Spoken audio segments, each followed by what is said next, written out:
Vande Mataram students, I am Madhav from maths Madhav. चलिए maths की दुनिया में चलते हैं।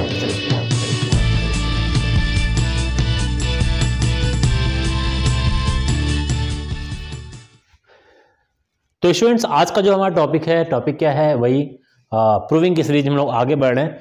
और उस सीरीज में एक नया क्वेश्चन है, सेम वही सर्कल है। सर्कल के बाद हमारा क्या है, एक शेप है जो हेक्सागन है। आपको प्रूव क्या करना है, देखो सेम टाइप की प्रूविंग चल रही है, बस सब में थोड़ा थोड़ा तुम्हें क्या देखना है, थोड़ा सा ध्यान देना है कि प्रूविंग में क्या क्या चीजें चेंज हो रही हैं।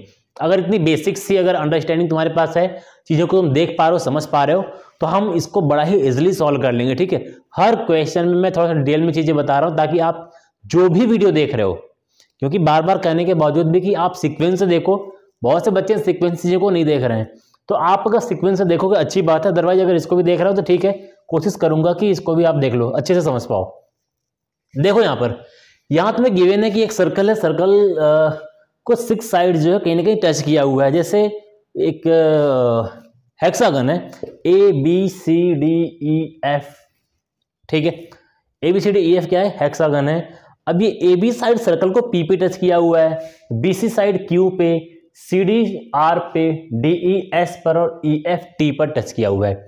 ठीक है, और तुम्हें पता है कि कोई भी लाइन अगर सर्कल को टच करके जाती है वो हमारा टेंजेंट कहलाती है, तो पता ही तुम्हें।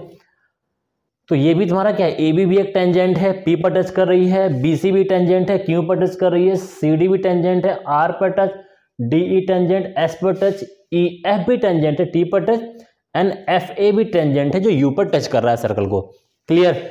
और तुम्हें पता है कि कोई भी टेंजेंट, ठीक है, जो drawn from an external point of a circle to the circle, वो तुम्हारे जो लेंथ होती है ना टेंजेंट की, वो दोनों आपस में इक्वल होती है। मतलब कि अगर मैं ये करूं तो यहां पर जो ए से टेंजेंट रहा है, तो ये वाली लाइन इसके क्या होगी, देखो यही एक्सटर्नल पॉइंट है, यहां से एक टेंजेंट ये, एक टेंजेंट ये दोनों आपस में क्या होंगे, इक्वल होंगे। ये भी एक बाहर का पॉइंट है, यहां से भी एक टेंजेंट ये रहा है और एक टेंजेंट इधर रहा है, तो ये भी दोनों आपस में क्या होंगे, इक्वल होंगे। यहां से भी देखो जरा, किधर से, इन साइड से, यहां भी एक एक्सटर्नल पॉइंट है, तो ये साइड और ये साइड आपस में इक्वल। ये भी एक एक्सटर्नल पॉइंट है, यहां से एक टेंजेंट रहा है तो ये साइड, और यहां से एक टेंजेंट रहा तो ये साइड। देखो ये सब आपस में इक्वल होंगे, नहीं होंगे, ये हमें नहीं पता, बट ये पता है कि टेंजेंट से जो दो टेंजेंट जा रहे हैं वो सब आपस में क्या होंगे, ये इसके इक्वल, ये इसके इक्वल। ठीक है, ये दोनों आपस में इक्वल। यहां से भी एक्सटर्नल पॉइंट है, तो ये और ये आपस में क्या होंगे, इक्वल होंगे। ये तो पहले से ऑलरेडी दिया हुआ है। ठीक है, ये बेसिक चीज आपको पता होगा। अब हम क्या करेंगे, इसी चीज को हम यहां पर लिखेंगे, और मैंने लिखने का तरीका बताया था। तुम्हें प्रूव क्या करना है, यहां पर A B plus C D plus E F, मतलब ये ए बी प्लस क्या, C D plus E F, ये लाइन, मतलब ये लाइन का sum is equal to B C plus D E, B C plus D E and F A, इस line के सम के इक्वल है। मतलब कि टोटल 6 लाइंस हैं, इन 3 लाइन का सम इन 3 लाइन के सम के क्या है, इक्वल है, मतलब कि उनकी लेंथ इक्वल है। ये हमें प्रूव करना है। तो इसको हम कैसे प्रूव करेंगे, तो इसका एक सीधा सिंपल सा कॉन्सेप्ट याद रखना। देखो जैसे ए बी लिखा हुआ है ना, सी डी लिखा है, ई एफ लिखा हुआ है, तो पहले देखो ए बी कहां पर है, ए बी और क्या है, C D, C D, C D कहां गया, सी डी और ई एफ, ई एफ। ये जो लाइन तुम्हें दिख रहा है ना, देख रहे हो, दो लाइन सेगमेंट से बना हुआ, दो उसमें मतलब कि नेमिंग दी हुई है। जैसे ए बी में क्या है, ए पी है और पी बी है, दिख रहा है। फिर तुम्हारा सी डी है, सी डी लाइन में देख रहे हो, C D line C R और आर डी या डी आर से मिलकर बना हुआ है। फिर तुम्हारा ई एफ लाइन कहां पर है, ई एफ लाइन यहां पर है, E F line E T और टी एफ से मिलकर के बनी हुई है। तो ये कोशिश करना कि ये ए बी सी डी और ई एफ लाइन में जो ये दो टर्म्स आ रहे हैं, ठीक है, इसमें 2 आ रहा है, इन दोनों के मिलने से ए बी बन रहा है, उन दोनों के मिलने से सी डी बन रहा है, इन दोनों के मिलने से ई एफ बन रहा है। तो इन सारे टर्म्स को हम एक साइड में लिखेंगे। एक साइड में लिखने का मतलब कैसे लिखा जाता है बता रहा हूं। वहां पर जैसे सबसे पहले इन्हीं को उठाओ, देखो कहां पर ए बी है, कहां पर सी डी है, कहां पर ई एफ है, वहीं के टेंजेंट को उठाओ और वहीं के पॉइंट को आपस में इक्वल दिखाना स्टार्ट करो। फिर लास्ट में हम सबको क्या करेंगे, ऐड करेंगे। देखना कितना इजीली सॉल्व हो जाएगा। पहला ये ए बी है ना, तो ए बी पे देख रहे हो, ए बी में एक ए एक्सटर्नल पॉइंट है और एक बी एक्सटर्नल पॉइंट है, ये तो दिख रहा है। ए से देखो इधर लाइन गई और इधर लाइन गई, इसका मतलब AP लाइन AU की क्या होगी, इक्वल होगी। यस, तो लिखो यहाँ पर क्या लिखोगे, AP इक्वल टू AU। देखो जगह थोड़ी कम है तो हम लोग थोड़ा छोटा छोटा लिखेंगे, AP is equal to AU। Reason क्या लिखोगे यहाँ पर, रीजन लिखोगे टेंजेंट फ्रॉम A, छोटा सा एकदम लिखो टेंजेंट फ्रॉम A, क्योंकि टेंजेंट एक रीजन तुम्हें देना पड़ेगा ना कि क्यों इक्वल कर रहे हो। अब दूसरा देखो मैं कहां से उठाऊंगा, हमें अभी इसी लाइन को देखना है, इधर से तो हमने उठा दिया A पॉइंट था, अब इधर से उठाओ क्योंकि हमको PB भी लाना है। अब तो यहां से अगर B पॉइंट से देखोगे तो एक तुम्हारा PB है और इधर क्या है BQ है, मतलब कि PB और BQ आपस में क्या होंगे, इक्वल होंगे। क्यों, क्योंकि एक्सटर्नल पॉइंट है, वहीं से दो टेंजेंट ड्रॉ हैं, और एक्सटर्नल पॉइंट से कोई भी दो टेंजेंट अगर ड्रॉ हैं सेम पॉइंट से तो दोनों की लेंथ क्या होती है, इक्वल होती है। तो PB किसके इक्वल होगा, BQ के। तो PB is equal to BQ। इसका भी रीजन क्या लिखोगे, टेंजेंट कहां से ड्रॉ हो रहा है, B से, तो लिखो यहां पे टेंजेंट फ्रॉम कहां से, फ्रॉम B। ठीक है, ये हो गया तुम्हारा PB PQ। अब अगला देखो, AB का काम खत्म। हम क्यों ऐसा लिख रहे हैं, देखो स्टूडेंट, जब इधर के सारे इक्वेशन को हम ऐड करेंगे, AP और PB आपस में जब ऐड होगा तो AP प्लस PB जब ऐड हो जाएगा ना तो AB बन जाएगा। तो समझ रहे हो ना, मैं लिखने का सेंस में क्यों लिखा, ऐसा लिख रहा हूं ताकि मैं इसको इधर ऐड करूं तो AB बन जाए, और AU और BQ जो ऐड करना है, AU और BQ, इसको बाद में उधर देख लेंगे, पहले इधर चीजों को सेट करते हुए चलते हैं। ठीक है, उधर को हम सेट कर लेंगे, क्लियर। अब नेक्स्ट आ जाओ, अब आ जाओ CD को देखो जरा, CD कहां है, CD दिख रहा है, तो CD पे जरा देखो, CD पे एक एक्सटर्नल पॉइंट यहां पर, एक यहां पर, ये तो ऑन दी सर्कल है ना, ये तो एक्सटर्नल पॉइंट है नहीं, एक्सटर्नल CD पर C और D है, तो C वाला रेशियो लो, हमको ये CD लाइन बनानी है, मतलब कि CR और DR को हमको एक तरफ लिखना है। तो कैसे लिखोगे, पहले इस पॉइंट को लेते हैं C को, C अगर एक्सटर्नल पॉइंट है तो CR और CQ आपस में क्या होगा, इक्वल होगा, CR एंड CQ इक्वल होगा। तो लिखो यहाँ पे CR is equal to CQ।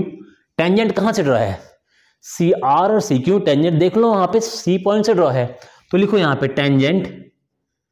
Tangent from कहां से, C। हम खत्म। अब आ जाओ, अगर C से ये CQ और CR इक्वल है, अब D पर आओ, D से करोगे तो ये DR और SD इक्वल होगा आपस में। ठीक है, DR क्यों ले रहे हैं, क्योंकि हमको CD लाइन कंप्लीट करनी है, तो इधर का हमने CR तो लिख लिया है, अब हमको DR भी चाहिए उसके साथ, उसके जस्ट नीचे, क्योंकि ऐड करने पर वो CD लाइन बन जाए। तो हम DR और SD को आपस में इक्वल दिखाएंगे, क्योंकि ये सेम एक्सटर्नल पॉइंट है, यहां से एक लाइन, यहां से एक लाइन, तो DR is equal to SD। तो इसको लिखते हैं DR is equal to SD। Reason क्या लिखो, टेंजेंट कहां से ड्रॉ है, ये लिखोगे टेंजेंट फ्रॉम कहां से, D से ड्रॉ है। ठीक है, ये भी हो गया, CD का काम खत्म। अब EF टेंजेंट, EF कहां पर है, यहां पर आ जाओ जरा, EF में भी देख रहे हो एक एक्सटर्नल पॉइंट E है और एक पॉइंट F है, T तो यहां ऑन दी सर्कल है, तो E से टेंजेंट अगर एक्सटर्नल पॉइंट है तो दो टेंजेंट ड्रॉ है, एक ET और एक ES। ठीक है, हमें ये लाइन EF लाइन बनानी है पूरी EF, तो EF लाइन तभी बनेगी जब FT और ET दोनों इस साइड में लिखे, FT एंड ET जब एक साइड में लिखेंगे तभी वो EF पूरा कंप्लीट होगा ऐड करने पर। ठीक है, तो हम कुछ ऐसा ही लिखेंगे, पहले E पॉइंट लेते हैं, तो E अगर एक्सटर्नल पॉइंट है तो ET किसके इक्वल होगा, ES के, तो लिखो ET is equal to ES। Tangent कहां से ड्रॉ, इसमें टेंजेंट फ्रॉम कहां से,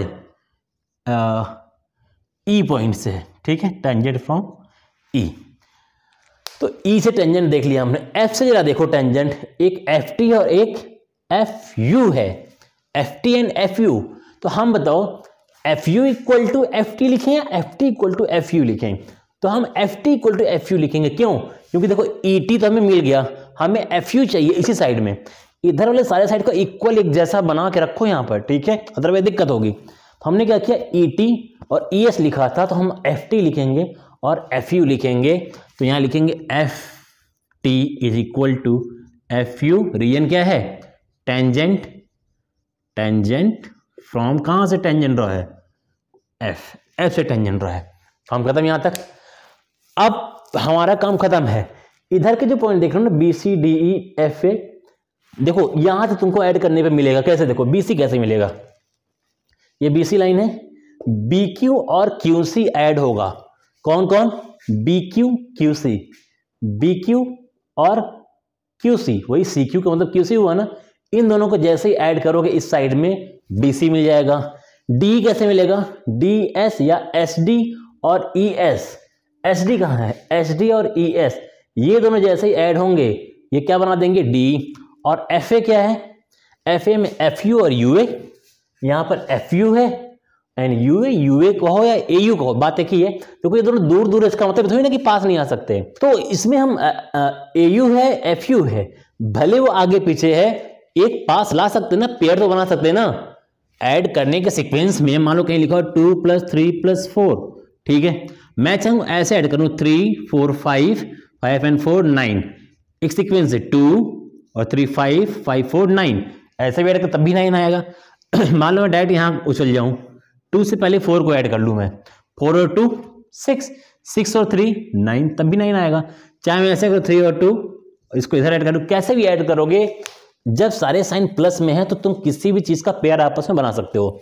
अब इसी को हम लिखेंगे, ये सब मान लो इक्वेशन लिख लो यहाँ पे, equation 1 2, this is 3 4, this is 5, this is 6।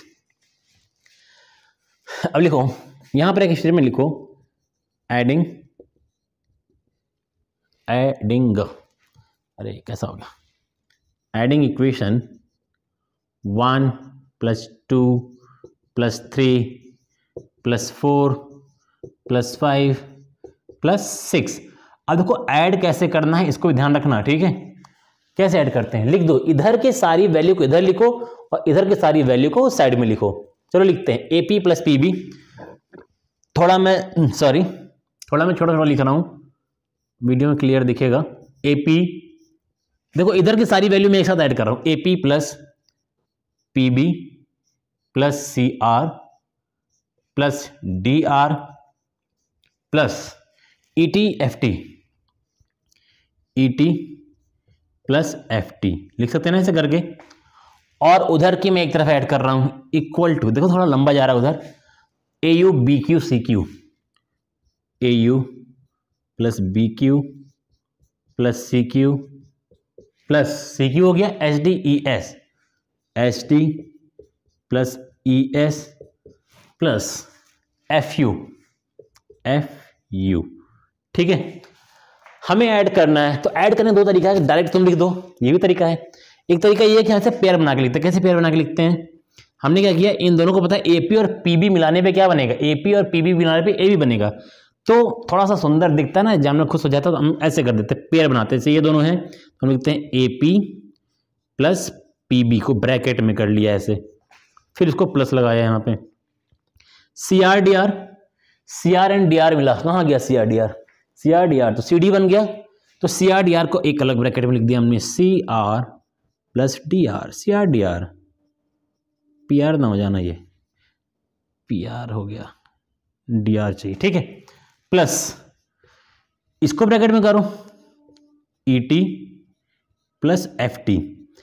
देखो इधर तो हमें सब एक सीक्वेंस में मिल गया सर, इधर देखो ये और ये थोड़े दूर दूर हो गए हैं, ठीक है, इनमें थोड़ा सा ब्रेकअप हुआ है, दूर दूर हो गए हैं। जैसे तो पास में है तो ब्रेकअप हुआ तो फिर मिला सकते हैं ना उनको, थोड़ी बातचीत कराओ, मिल जाएंगे फिर आपस में। यहां पर देखो अब AU और FU को एक साथ, क्योंकि तुमको पता है AU, पहले यहाँ पे क्या है, देखो BC है, BC कैसे आएगा देख लो, यहाँ पर BC है, BQ और QC, BQ और CQ, इसको एक साथ लिख लो पहले, BQ + CQ हो गया, फिर प्लस लगाओ। फिर क्या चाहिए तुमको, D चाहिए, D कैसे आएगा, SD और ES, SD ES को एक साथ लिखो अलग ब्रैकेट में, SD + ES प्लस, अब जो बेचारे बिछड़े हुए हैं उनको मिला दो, AU और FU, AU Allahabad university + FU, ये कौन सी यूनिवर्सिटी है, होगी कोई यूनिवर्सिटी, ठीक है। अब तुम इनके नेम लिखो, AP एंड PB जब आपस में ऐड होंगे तो ये क्या बन जाएगा स्टूडेंट, ये बन जाएगा AB। अब देखो प्रूव हो गया। CR एंड DR जब मिलेगा तो क्या बन जाएगा वो CD, देख लो यहां पर आर और डी आर, ये पूरी लाइन क्या बन गई, सी डी बन गई। फिर ऐसे देखो ई टी एफ टी क्या बन जाएगा, ई टी एफ टी को वहां कहां पर गया, ये वाली लाइन ई एफ बनेगा, ठीक है। हम ई एफ इक्वल टू इधर B Q C Q, B Q C Q, पूरी लाइन क्या है बी सी। अब उधर देखने की जरूरत भी नहीं है, तुम्हें प्रूव करना है, पहले से देख लिया हो, ठीक है। प्लस ये तो हो गया H D E S, S D E S, ऊपर वाली लाइन देखो एच डी और ई एस, पूरी लाइन क्या है, ई डी है, ई डी लिखो या डी लिखो, तुम्हें प्रूफ करने के लिए वहां डी लिखा तो डी लिख दो। प्लस लास्ट में क्या है यहां पर A U F U, A U और एफ यू मिलेगा तो क्या बन जाएगा ए एफ या एफ ए, दोनों बात एक ही है। ये तुम्हारा क्या हो गया, प्रूव हो गया। ये तुम्हें प्रूव करना था, ये बात, ये हो गया तुम्हारा प्रूफ, जो तुम्हें यहाँ पे प्रूव करना था, ठीक है। तो आई होप कि चीज़ आप तुम्हें समझ में आई होगी, बहुत सिंपल चीज़ें थी और इसी तुम्हें समझ में आ गया होगा। ऐसे बहुत सारे क्वेश्चन है अभी, और नेक्स्ट वीडियो में आएंगे एक नई प्रूविंग के साथ। बहुत सारी प्रूविंग है, ठीक है, और बहुत सिंपल सी प्रूविंग है। फटाफट सारे प्रूविंग को देख लो, कोई ना कोई एक से दो प्रूविंग्स तुम्हें एग्जाम में तुम्हें इसी में से मिल जाएंगे, ठीक है। कुछ एक लॉन्ग में मिलती है 3 से 4 नंबर से, कुछ जो तुम्हारे 2 नंबर से मिल जाती है, क्लियर। और अगर ये कॉन्सेप्ट क्लियर रहेगा तो सर्कल के जो एंगल बेस्ड क्वेश्चंस हैं वो भी सॉल्व हो जाएंगे। तो चलते हैं, take care, bye bye, love you to all.